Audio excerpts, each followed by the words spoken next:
Episode 9 की शुरुआत में हारन को देखते हैं जो कि सन्नू को दोनों पेन दिखाती है और कहती है कि यह पेन तुम्हारे पास कैसे आया। मेरे पास रेस्टोरेंट वालों ने कॉल किया था, यह पेन पहले से वहाँ पर था, तुमने मुझे झूठ बोला है। सन्नू बताता है कि जब मैं फॉरेन में काम किया करता था तब ये पेन मैंने बाय किया था। जब मैं यहाँ पर पहली बार तुमसे मिला था, इस पेन को देखा था तो मैं समझ गया कि ये तो जाना पहचान लग रहा है। तुमने कहा था कि यह पेन मेरे लिए बहुत ही स्पेशल है, इसीलिए जब मैं अमेरिका गया था तो मैंने पेन तुम्हारे लिए बाय किया। हारन कह दिया ठीक है, तुम मुझे पहले बता देना चाहिए था, मैं तो कंफ्यूज हो गई थी। सन्नू इसके लिए सॉरी कहता है।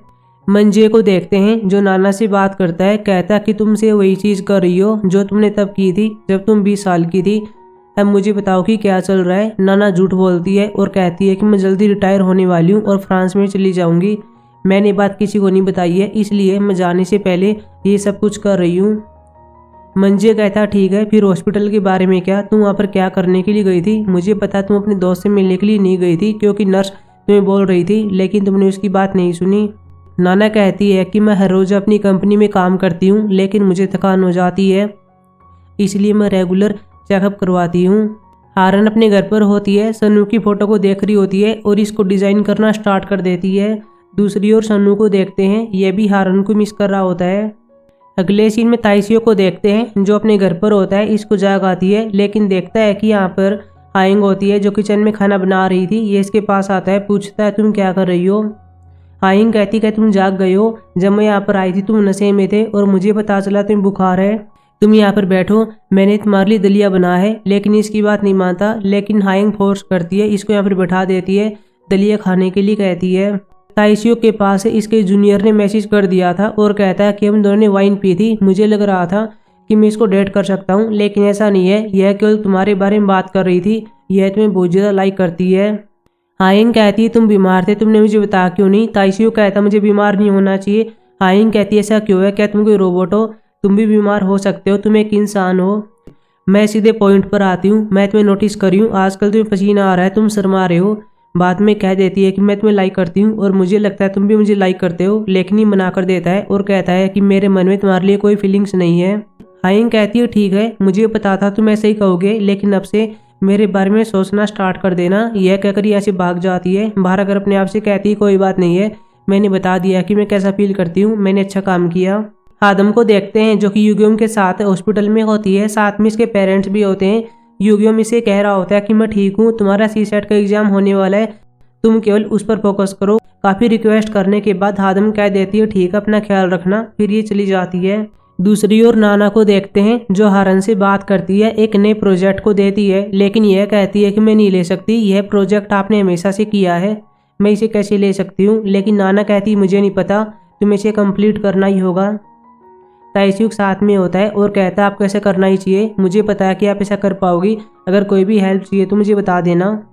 नाना अपने रूम में आती है, की और डोर को देखती है, अपने आप से कहती है कि मेरे पास ज़्यादा टाइम नहीं बचा है। ताइसियो कंपनी में होता है, फ़ोन पर बात कर रहा था, तभी हाइंग आती है, गुड मॉर्निंग करती है। दोनों एलिवेटर के अंदर होते हैं। पहले कोई बात नहीं करता, हाइंग बाद में कहने लगती है कि मुझे कौन सी चीज़ पसंद है और कौन सी नहीं। ताइसियो कहता है कि तुम कैसी बात कर रही हो। हाइंग कहती है तुम तो पूछोगे नहीं कि मुझे क्या पसंद है और क्या पसंद नहीं, इसलिए मैं खुद बता रही हूँ। हारन भी सन्नू से मिलने के लिए कैफे में आती है। सन्नू बेन के साथ होता है, दोनों अपने प्रोजेक्ट पर काम कर रहे थे। हारन पास में आकर बैठ जाती है, जो ये पहले सन्नू की फोटो बना रही होती है उसको पूरा करने लगती है। मंजी इसके पेन को नोटिस करने लगता है। हारन बताती है कि यह पेन सन्नू ने मुझे दिया है, यह मेरे लिए लकी चार्म की तरह है। सन्नू पास में होता है, इसको देखे जा रहा था, रात को अपना काम कर रहा होता है। मिल्की वे के बारे में इसको पता चलता है, हारन के पास कॉल करता है और कहता है कि मैं उसको देखने के लिए जा रहा हूँ। हारन कहती है ठीक है, मैं गाड़ी लेकर आ रही हूँ, हम दोनों साथ में चलेंगे। अगले सीन में देखते हैं कि दोनों साथ में इसको देख रहे थे। हारन इसकी ब्यूटी को अपने फ़ोन में कैप्चर करती है और सन्नू इसका डिज़ाइन बनाता है। दोनों किस भी करते हैं। हारन यहाँ पर कुछ बातें करने लगती है, पहले सन्नू सुन रहा था, लेकिन तभी इसके कान के साथ कुछ प्रॉब्लम हो जाती है और ये सुन नहीं पाता। हालांकि इस बारे में हारन को नहीं बताता। शाम को सन्नू अपने घर पर आता है, सामने मंजे होता है, इसे कहने लगता है कि चाहे कौन सा ही मौसम हो, लेकिन मैं हमेशा उसके साथ रहना चाहता हूँ, उसको हैप्पी करना चाहता हूँ, लेकिन मुझे नहीं पता कि मैं कैसे क्या करूँ। मंजे कहता है कि तुम मुझे बता सकते हो कि क्या हुआ था। बाद में सीन कट हो जाता है, सन्नू अपने रूम के अंदर होता है और लिखना स्टार्ट कर देता है कि 7 साल पहले क्या हुआ था। सुबह हादम की दोनों बहनों को देखते हैं जो खाना बना रही थी। हादम आकर पूछती है कि आज क्या हुआ, क्या कोई फेस्टिवल है, लेकिन ये मना कर देती है और कहती है कि तुम्हारा सी-सेट होने वाला है, हम उसी के लिए खाना बना रहे हैं। हादम गलती से ये बता देती है कि मैं हॉस्पिटल में जा रही हूँ क्योंकि युगम के साथ ये सब हो गया, लेकिन बाद में कहती है कि मुझे नहीं बताना चाहिए था। हारन कहती है क्यों, कैसा है, इसने बता दिया था कि वो ठीक है। पास में नाना भी होती है जो कि इनकी बातें सुन लेती है। हादम से कहती है कि मैं तुमसे बात करना चाहती हूँ। इसको अंदर ले आती है और इसके बाल बनाती है। कहती है कि ऐसा करने पर तुम बेटर फील करोगी। हादम कहती है कि मेरी चिंता मत कीजिए, मैं आप पर गई हूँ, मैं बहुत ही स्ट्रांग हूँ। बाद में खाना लेकर हॉस्पिटल में आती है, लेकिन ये गलती से सुन लेती है कि जो युगम होता है इसके पाँव की सर्जरी होगी। बाद में एकदम से अंदर आती है और कहती है कि ये सब क्या है, तुम्हारी सर्जरी होगी, तुमने मुझे बताया क्यों नहीं। अब मैं कहीं पर नहीं जाऊंगी, मैं तुम्हारे साथ ही रहूंगी। युगम कह रहा होता है किसी वजह से मैंने तुम्हें नहीं बताया, तुम्हारा एग्जाम होने वाला है, तुम चली जाओ। लेकिन ये मना करती है और कहती है कि मैं यहीं पर ठीक हूँ। लेकिन युगम कहता है अगर तुम नहीं जाओगी तो मैं ठीक नहीं होऊंगा, मुझे बाद में गिल्टी फील होगा कि तुम एग्जाम नहीं दे पाई, तुम एग्जाम करने के बाद सीधे यहाँ पर आ जाना। ये इसकी बात मान लेती है और चली गई थी, अपने एग्जाम को देती है। इस ओर देखते हैं जहाँ पर युगम की सर्जरी स्टार्ट हो जाती है। अगली सुबह हाइंग को देखते हैं जो कंपनी में आती है।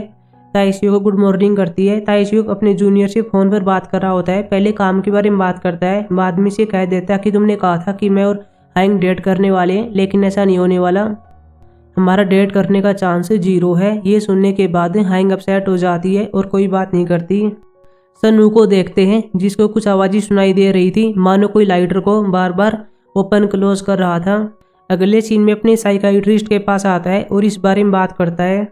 अगले सीन में हॉस्पिटल में आकर सुजीन के नाम को पता लगाना चाहता है, लेकिन तभी सुजीन पास में होती है, इसको देख लेती है। यह भी इसको देखता है। सुजीन यह सीन याद करती है कि पिछली बार भी यहाँ पर आया था और मैंने इसको देख लिया था।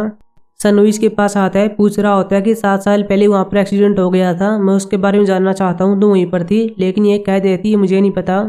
सन्नू कहता है मुझे याद नहीं आ रहा है कि वहाँ पर क्या हुआ था, जो भी चीज़ें याद आई हैं मैंने इस डायरी में लिख दी है। बाद में इसको दिखा रहा होता है, डायरी में इसका ब्रेसलेट होता है, तेल वाली टंकी होती है, लेकिन इसने कह दिया था कि मुझे नहीं पता, मैं वहाँ पर 1-2 बार हेवचान से मिलने के लिए आई थी। बाद में जाने लगती है, ये फिर से पूछता है, ये चिल्लाती है और कहती है मुझे नहीं पता, तुम क्यों पूछ रहे हो, मैंने उस एक्सीडेंट में हेवचान को खो दिया, तुम फिर से बात करके मुझे दुखी क्यों कर रहे हो। बाद में चली जाती है।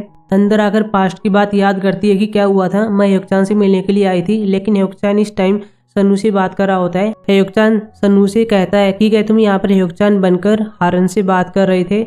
इस पर गुस्सा भी होता है। हालांकि हमको पूरा सीन नहीं दिखाया जाता कि हुआ क्या था।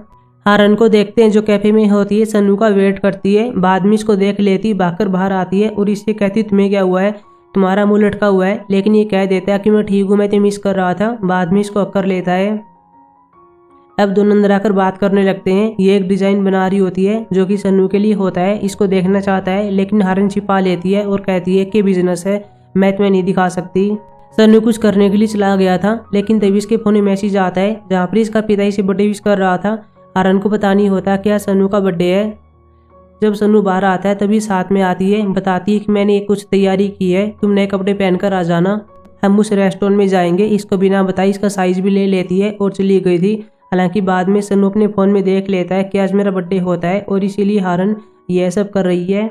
हादम को देखते हैं जो कि हॉस्पिटल में युगम के साथ होती है। युगम को जाग आती है, इसको देखता है, पूछता तुम्हारा एग्जाम कैसा रहा। हादम कहती है कि बहुत ही अच्छा रहा, मैंने अपना प्रॉमिस निभाया, अब तुम्हें अपना प्रॉमिस निभाना होगा, तुम जल्दी से ठीक हो जाओ।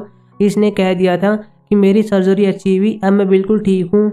नाना ताइशियो के पास कॉल करती है और कहती है कि आज मैं घूमने के लिए अपने होम टाउन जा रही हूँ। नाना के पास हारन आती है और कहती है कि आपको यह स्कार्फ लेना चाहिए, यह आप पर अच्छा लगेगा। वैसे आप कहाँ पर जा रही हो? इसने बता दिया था कि मैं मंजे के साथ वहाँ पर जा रही हूँ। मंजे भी अपने कैफे में होता है, नए कपड़े पहन लेता है। अगले सीन में देखते हैं कि दोनों अपने होम टाउन में आ गए थे। यहाँ पर एक पेड़ को देखते हैं जो इन्हें अपने बचपन से याद था। नाना बता रही होती है कि इस पेड़ के पास ही हमारा घर हुआ करता था, लेकिन अब वह घर यहाँ पर नहीं है। बाद में एक और पेड़ के पास आते हैं, कुछ सेल्फी लेते हैं, फिर ये हैंगआउट के लिए आ गए थे। नाना एक जगह पर बैठ जाती है। मंजे कह रहा होता है कि मैं तुम्हारे लिए हॉट वाटर लेकर आता हूँ, लेकिन जब वापिस आता है तो देखता है कि यहाँ पर नाना नहीं होती, उसका स्कार्फ नीचे पड़ा हुआ था। ये कॉल करने का ट्राई करता है, लेकिन उसका फ़ोन यहीं पर होता है। दूसरी ओर हादम को देखते हैं जो कि अभी भी युगम के साथ होती है। बताती है कि मेरा एग्जाम हो चुका है, इसलिए अब मेरे पास टाइम ही टाइम है, मैं तुम्हारे साथ ही रहूँगी और तुम्हारी देख रेख करूँगी। युगम के पास तभी कॉल आती है महिला बता रही होती है कि यहाँ पर इस महिला ने नेकलेस पहना हुआ था, उस पर तुम्हारा नंबर था, मुझे लगता है कि ये खो गई है। यूग्योम कहता है ठीक है मैं कुछ करता हूँ। हादम से कहता है कि मुझे संतरे चाहिए, क्या तुम लेकर आओगी।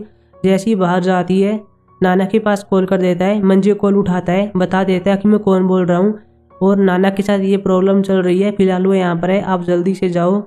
मंजे बाद में अपना जाता है, नाना को देखता है लेकिन नाना इसको पहचान नहीं पाती और कहती है कि मैं थक गई हूँ। बाद में इसकी बाहों में सो जाती है।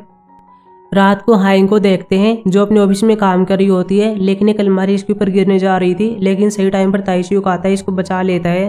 हाइंग इसको देखती है और कहती है तुम ठीक हो, मुझे लगता है तुम्हें चोट लगी है, लेकिन इसने कह दिया था कि मैं ठीक हूँ। अगले इसमें ताइशुक बाहर आता है, हाइंग इसका वेट कर रही होती है और कहती है कि मैं तुमसे बात करना चाहती हूँ। दूसरी ओर सन्नू को देखते हैं जो कि हारन के पास मैसेज करता है और कहता है कि मैं 5 मिनट में तुम्हारे पास आ जाऊंगा।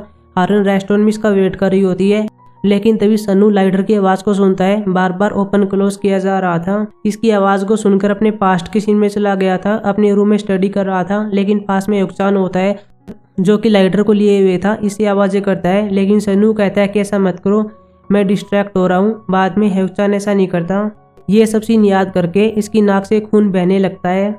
दूसरी ओर हाइंग को देखते हैं जो कि युक्चान के साथ होती है, अल्कोहल पीने के लिए कहती है, पहले मना कर देता है लेकिन बाद में इसे पीनी पड़ती है। ये इसे डायरेक्ट पूछ लेती है कि तुम्हें कैसे पता चला कि मैं अपने ऑफिस में हूँ, क्या तुम घर पर नहीं गए। ताइशुक कहता है कि जब सभी लाइटें बंद हो जाती हैं तब मैं अपने घर पर जाता हूँ। हाइंग कहती है तुम मुझे कंफ्यूज करते रहते हो, मेरे लिए रास्ता साफ कर दिया था, मेरे आंसू साफ किए और अब मुझे बचा लिया था, क्या तुम सच में मुझे एक महिला के रूप में नहीं देखते। ये मना कर देता है और कहता है कि अगर तुम्हारी जगह कोई और होता, तुम्हारी बहनें होती तो मैं ऐसा ही करता। तुम मेरी सेवियर हो, तुम्हारी फैमिली मेरे लिए कीमती है, मुझे सिर्फ उन्हें प्रोटेक्ट करना है, मेरे मन में तुम्हारे लिए कोई फीलिंग्स नहीं है। हाइंग कहती है ठीक है अब तुम जा सकते हो। इसके जाने के बाद हाइंग रोने लगती है, हालांकि ताइशुक बाहर ही होता है जो कि इसको रोते हुए देखता है। एक पास्ट के सीन को याद करता है जहाँ पर इसे तेज बुखार होता है, हॉस्पिटल में एडमिट होता है। आज ये हाइंग के पेरेंट्स के लिए ड्राइव नहीं कर पाया, लेकिन तभी एक न्यूज़ को देखता है कि हाइंग के पेरेंट्स की डेथ हो गई है, उनका एक्सीडेंट हो गया था। बाद में ऐसे भागता है और फ्यूनरल में आ गया था। सामने हाइंग को देखता है जो अपने आप से कह रही होती है कि मैं ठीक हूँ, मुझे कुछ नहीं हुआ। दूसरी ओर हारन को देखते हैं जो कि रेस्टोरेंट में सन्नू का वेट कर रही होती है, काफ़ी टाइम हो गया था वो नहीं आया, बार बार कॉल करती है, लेकिन तभी एक महिला कॉल पिक कर लेती है, बताती है कि सन्नू कहाँ पर है। अगले सीन में हॉस्पिटल में आती है, सन्नू को देखती है, सन्नू को जाग आती है, इसको देखता है और कहता है तुम यहाँ पर क्या कर रही हो, मैं ठीक हूँ, चलो रेस्टोरेंट में चलते हैं। लेकिन ये मना कर देती है और कहती है तुम्हारे साथ हुआ क्या है, मैंने डॉक्टरों से सुना कि तुम्हारी माइंड के अंदर कुछ चल रहा है, तुम्हारी सुनने की क्षमता भी जा सकती है, क्या तुम मुझे नहीं बता सकते कि हुआ क्या था। सन्नू कहता है कि भी सही टाइम नहीं है, मैं खुद जाने का ट्राई कर रहा हूँ कि हुआ क्या था, जब मुझे सब कुछ पता चल जाएगा तो मैं तुम्हें एक एक बात बता दूंगा कि मेरी बॉडी पर ये कौन से निशान है, मैं पूरी तरह से ऑनेस्ट रहूँगा, लेकिन अभी के लिए इस बात को जाने दो, मैं अपनी जाँच करवा के आता हूँ, तुम चलो। बाद में बाहर आ जाती है, सन्नू की बीमारी के बारे में फ़ोन में चेक करती है, लेकिन तभी सामने सूजी नौती से टकरा जाती है। सूजी ने इसके सामान को उठाती देने लगती है, लेकिन तभी यहाँ पर उस पेन को देख लेती है जिस पर हारन लिखा हुआ था। इसके नाम को देखकर पास्ट के सीन में चली जाती है। युक्चान के फ़ोन पर एक कॉल आ रही थी जहाँ पर हारन की फ़ोटो होती है। इसे पता चल जाता है कि ये तो वही लड़की है, ये इसे कोई बात नहीं करती, जाने लगती है, लेकिन तभी हारन रोकती है और कहती है कि तुम्हारा ब्रेसलेट यहाँ पर रह गया है। सूजी ने इसको देखती है, ब्रेसलेट लेने के लिए आती है, लेकिन तभी पास में सन्नू होता है, हारन के नाम को लेता है। हारन भी इसको देखती है, तभी देख लेता है कि किससे बात कर रही है। सूजिन भी सन्नू को देख लेती है, सन्नू भी इसको देखकर शौक रह गया था और एपिसोड खत्म हो जाता है। अब हम मिलेंगे एपिसोड 10 में जो कि सैटरडे को आने वाला है, तब तक के लिए बाय।